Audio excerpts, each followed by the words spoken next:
I guess we made a few mistakes, but not too many considering, that we didn't know shit.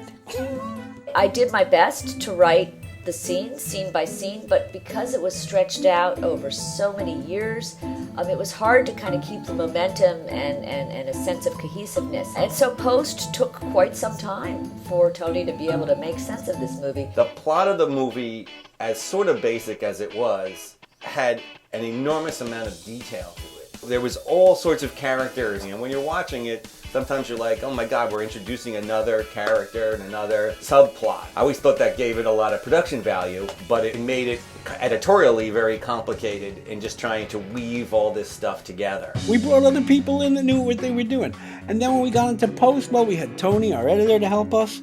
And we had all the people in all the post houses and at the labs that were helping us out. So, those people were kind to us, and they always worked with us. And when we didn't have money to pick up our film, they wouldn't give us that hard a time. They'd hold on to it. But, fair enough. Because of the budget being such a low budget, we really couldn't complete the entire movie in one editing period. We had to stretch it out over the course of probably a couple of years. We edited in my bedroom, in my apartment, rolled out of bed, and there's a steam back there, and we would cut there, go to bed, wake up, and get some coffee, and go right back at it. So it was convenient, but it also probably not something I would ever do again.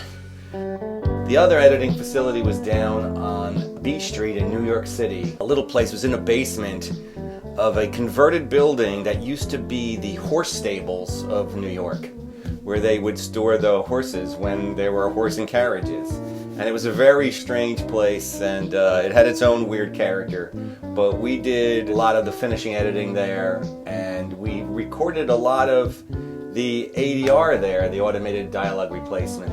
I remember also Joe doing the Foley ADR for his character, Norman, in the water. We got a bucket of water, and he stuck his head in the water and kept coming in and out of the water, basically trying to make it sound like he was drowning and then gasping for air and moaning.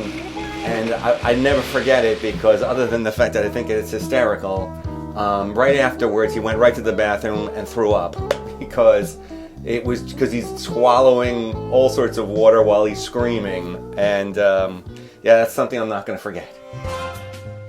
The mix was great. It was done at the quintessential Brill Building at Sound One.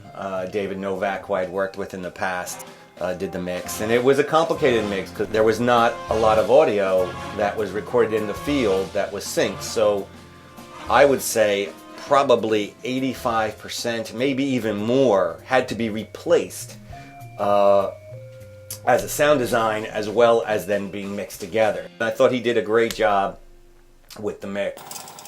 Then we started to go, and screen the film.